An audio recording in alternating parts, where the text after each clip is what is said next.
Good morning, everyone. It's been a bit. How's everyone doing? I want to say that I've been doing well, but unfortunately, that is not the case. So that's why I haven't been on here in a while. We're just waking up this morning, so forgive this tired face of mine. The last video I posted was about marriage. If you have not seen it, I highly recommend that you go back and check it out.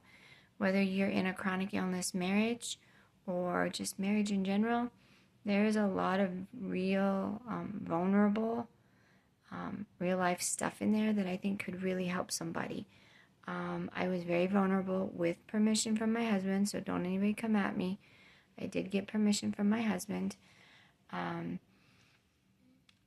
But in there, I am pretty honest and brutal about what marriage can look like when you have chronic illness and what marriage looks like in general. Marriage is hard. Let's just get it out there. Marriage is hard, okay? Is it beautiful? Is it wonderful in the end? Absolutely. But it takes work. And I give you a lot of good advice on what it looks like during the muck and the mud and all that good stuff. So I highly recommend you go back and watch last week's video if you have not. If you are new to the channel, welcome. I post about real life chronic illness and what that looks like on a day-to-day basis.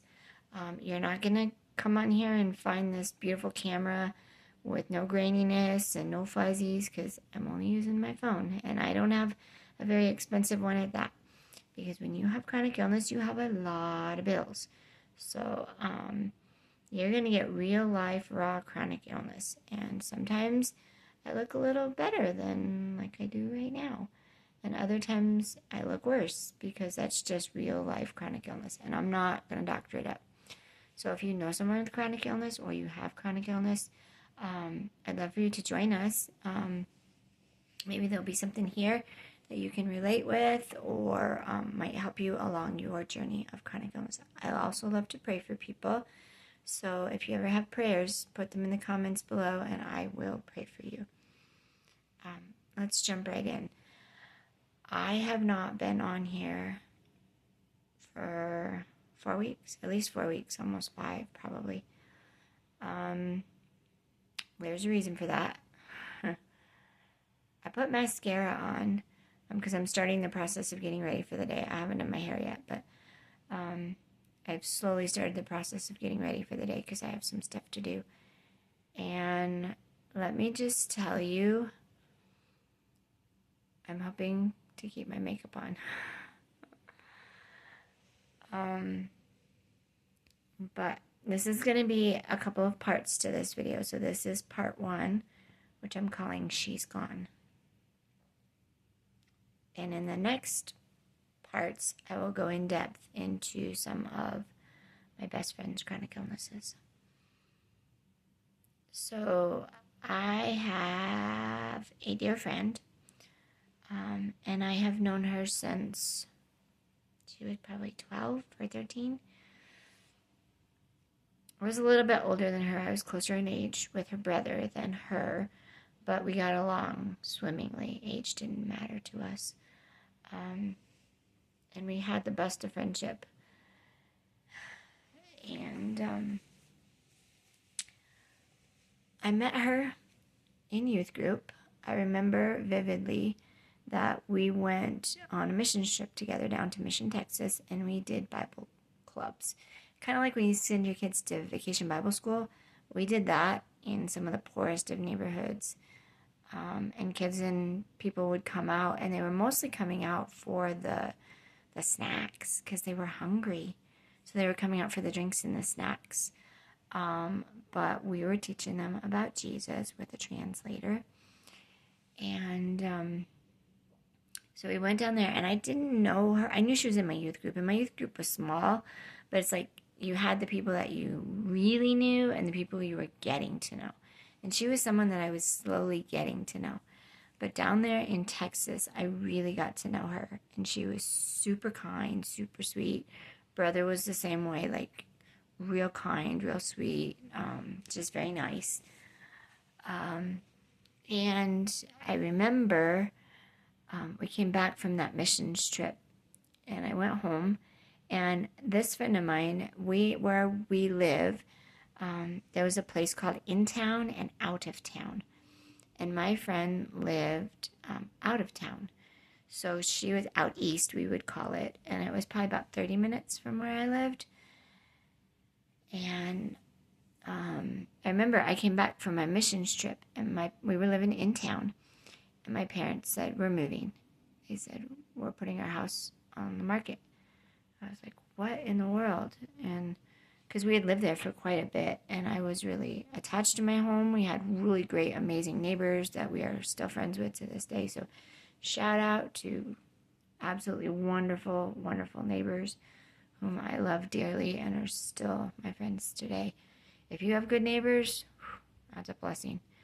And so I vividly remember coming back, and my parents were like, we're going to move. Dad wants to live out east. And my dad, to be fair, he grew up on a farm. So he wanted to, stretch out and spread out and not be so close to his neighbors. And out east, you can get land.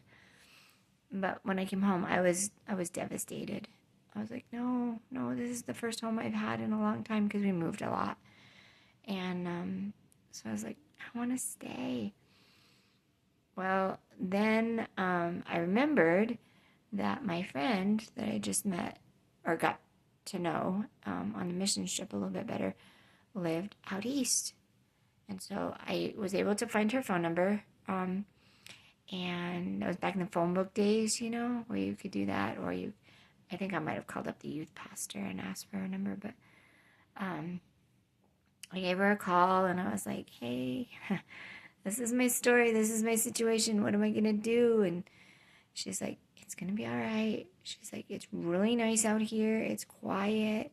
You have a lot of neighbors. You have horses that are beautiful to look at and farm animals. And she's like, you're going to really like it. I promise. And I was only moving like maybe 4 minutes from her. So it wasn't that far. And she's like, I'll make it easy on you, I promise. And she kept her promise. She was so good to me when I moved out there. So loving, so kind. And she said, I have your back. And guess what? She had my back for 20 plus years. It's hard to think I'm that old. But I'm old, folks. She had my back for probably 20 plus years. Because each of our oldest kids, or her oldest is 17, and I met her when she was around 13, and she didn't have kids very young. So that tells you that we're old, okay? Because both of our kids are, well, her oldest is 17, and then the one underneath is 16, and, well, she's going to be 16, and mine just turned 16, so they're the same age. But,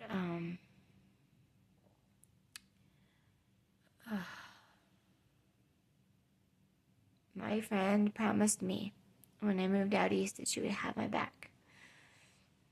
And that we were going to become the best of friends, and she was going to take care of me. And she did for 20 plus years. And her. God brought us together when we were super young to have a very wonderful, wonderful friendship. Fun times. I mean, we had so many fun times together. Laughs and giggles and joys and sleepovers and all those good things. But God brought us together because He knew that later in life our path was going to twist and turn in ways we could have never imagined.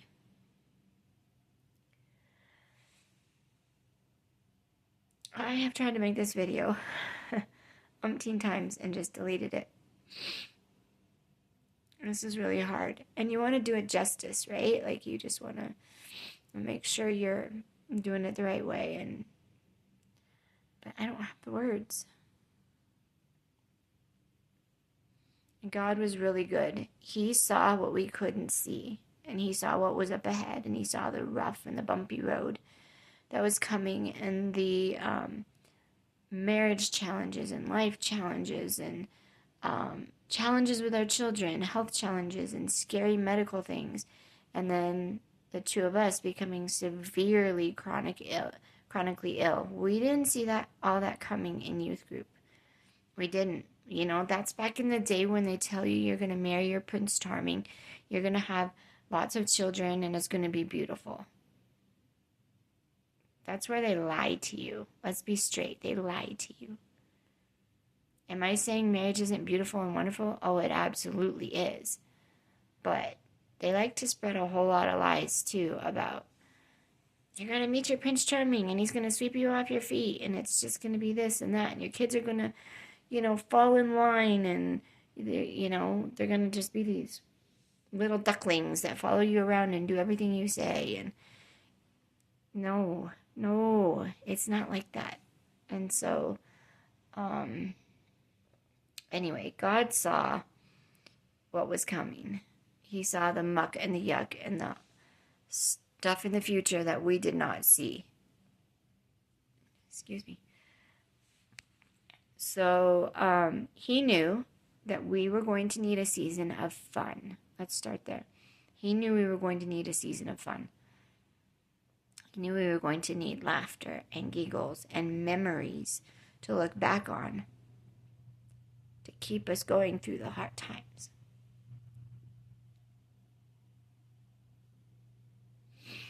And he did that for us. He was so good.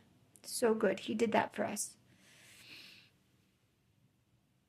But he also brought us together at just the right time because he knew these people are going to need each other later in life.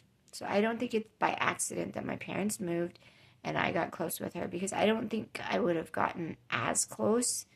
I think we would have been friends, but I don't think I would have been as close with her had I not moved down the road from her and got to know her family. My dearest, bestest of friend lost her battle with chronic illness.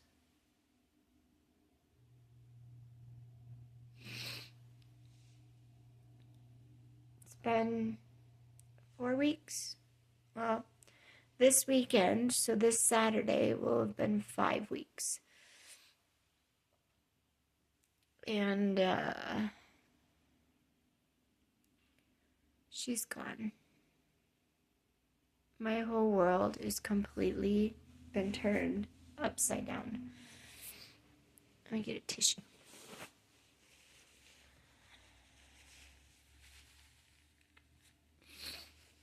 I have worked really hard to try to make this video because I feel it's really important to talk about the yuck of chronic illness.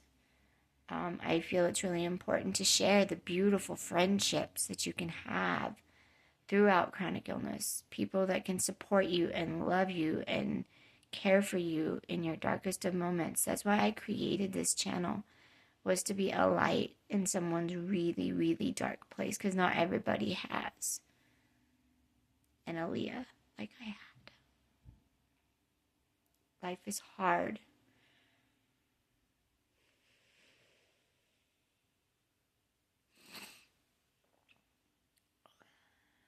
I want to share her story because she was a beautiful, beautiful soul, and I feel that her story deserves to be shared.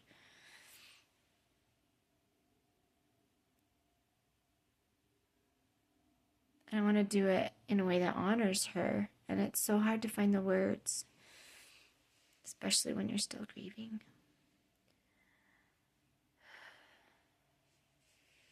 This Saturday will be 5 weeks, and it feels just like a minute ago.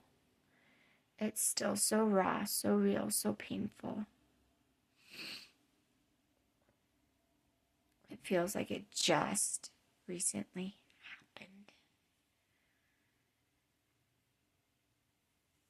And it's sad. I got this necklace on. It says Soul Sisters. I gave it to her last year for Christmas. And so I took it once she passed away so I could wear it close to my heart and always remember her. She also had this shirt in her belongings, and I took it. It's really big, but it says, "What a year this week has been.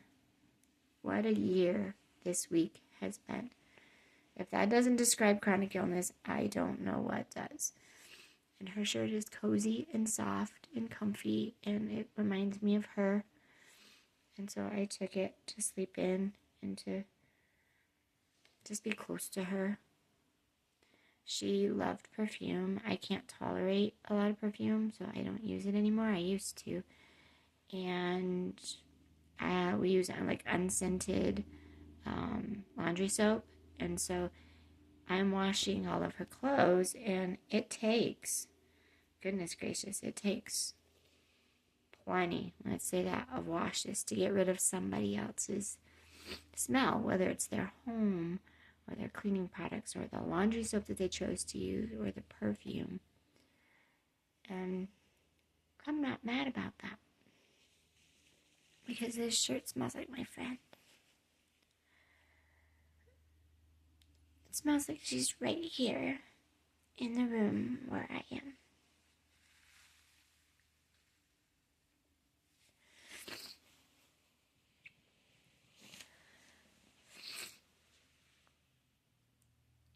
My friend was a beautiful, wonderful soul who lost her journey with chronic illness.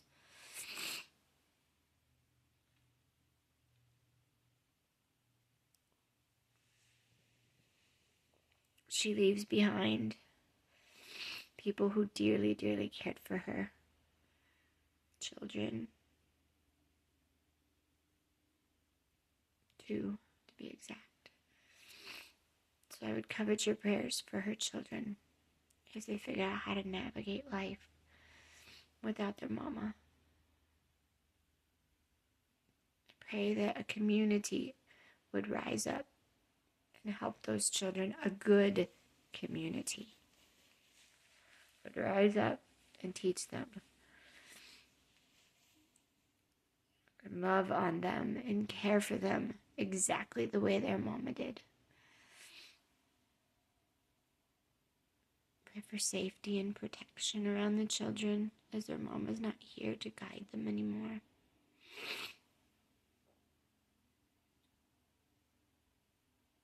I'd ask that you would pray for them too, please. I'm going to keep their names private, but it's boy and a girl. So if you would pray for them, please. Boy and girl teenager.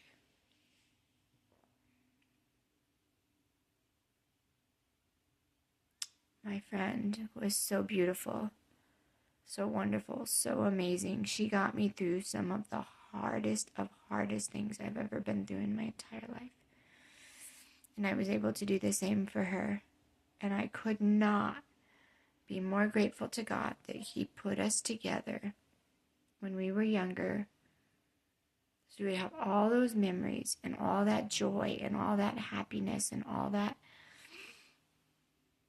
late night giggles and things to look back on, because we used a lot of those memories to get us through some of the hardest of hard with chronic illness. We use those memories to laugh and, do you remember this and do you remember that, to distract ourselves even just for a moment from how awful we were feeling and how scary it felt.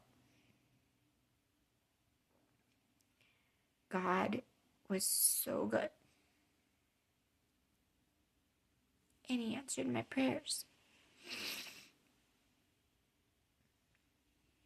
Praying probably 16 plus years for that girl and for a miracle work and healing, and she just kept getting more and more and more sick with more and more things, because she had something that then created her body to shut down in this area and that area. And so she was multifaceted, is what I like to call it, chronic illness. where she had one or two things which then caused multiple chronic illnesses beyond her control. It's just the type of chronic illness she had where it's a domino effect. Kind of like MS. She didn't have MS, but kind of like MS, where people, they get diagnosed with MS and then it shuts down their thyroid, and then it shuts down sometimes their stomach, and they don't process food anymore, and it shuts down their mobility, and they become wheelchair bound. It's like a domino effect. That's kind of what she had. What she had created more and more and more illnesses. And so I pray and I pray and I pray and ask God to heal her. And life just got more and more and more painful. And I will tell you, I was angry. I was mad. I was angry for a while. But she always told me, she was the one that always told me, you're mad, you're angry. And she's like, God already knows. God was human. He was here on earth. He walked this earth.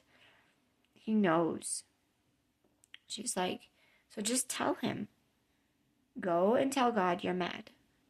Tell him you don't understand. You don't get it. Why?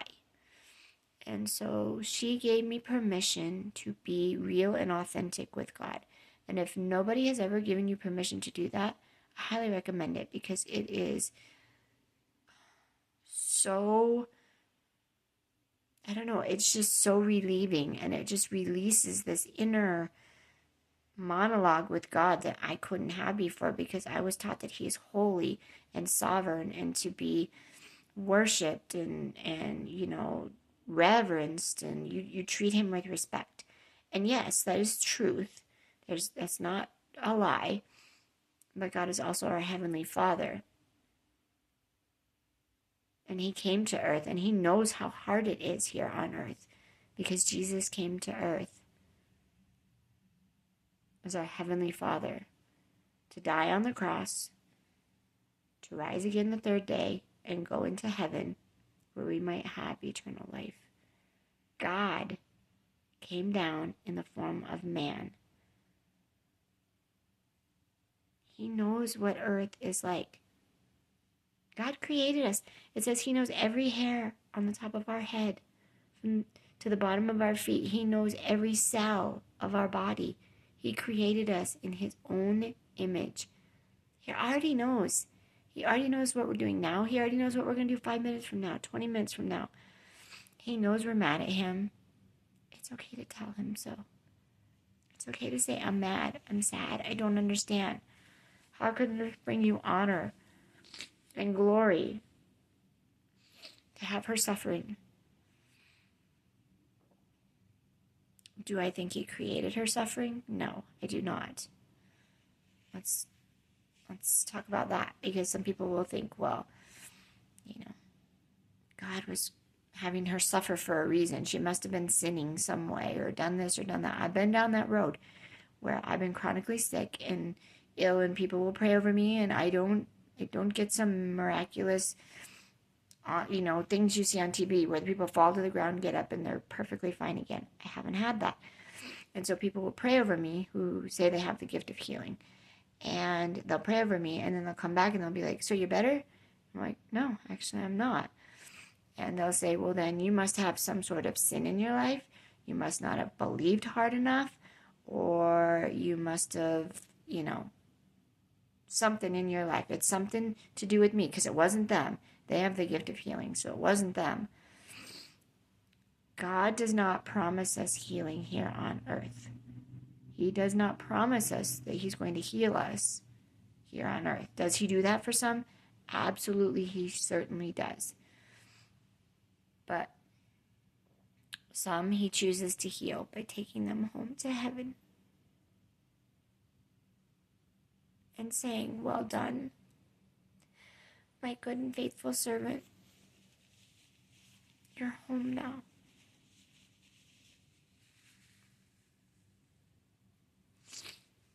And that's what he did for my friend.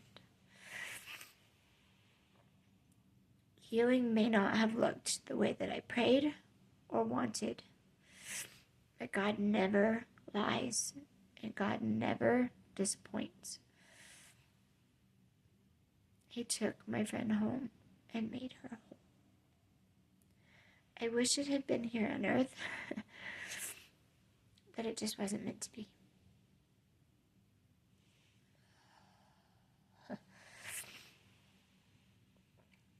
In the next couple of videos, I want to honor my friend by sharing her story, her life, her legacy, and the chronic illnesses that she had, because this is what she would have wanted.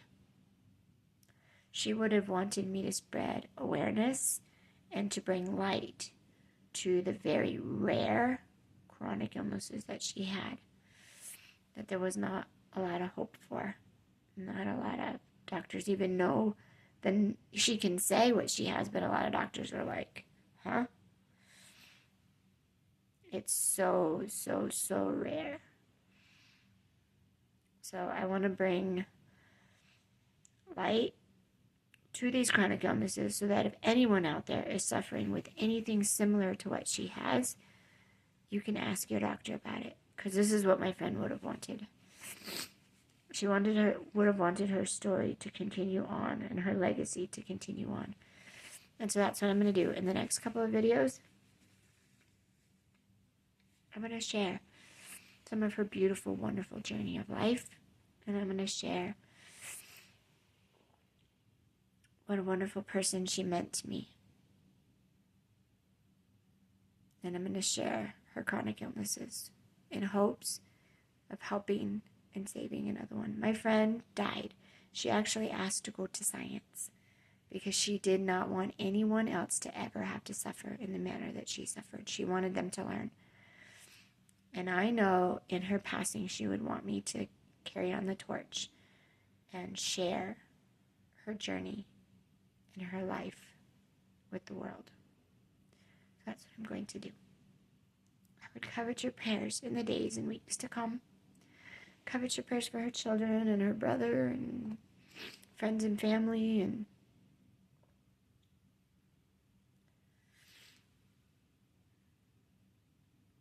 this is a video I never wanted to have to make. But I know this is what she would have wanted, is for me to be outspoken and loud about what she had. And so that's what I'm going to do. I'm going to honor my friend. I'm going to be outspoken and I'm going to be loud. I hope you come back.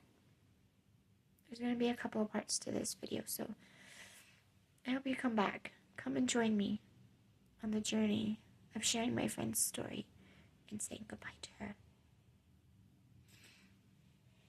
If you are new, welcome. I'd appreciate it if you would click the like button or share this with somebody who it might resonate with so that my story gets out into the algorithms and this and that. I'm not here for likes and, notoriety and 10,000 subscribers. I'm here for that one person that desperately needs to hear this story or desperately needs to know that they're not alone. Someone else out there is suffering just like them. And that I will pray for them if they need it. I appreciate you all being patient with me as I lost my friend. And yeah, I'll see you again in the next video where we begin to unpack her beautiful life story and all of her hard chronic illness journey. See you next time.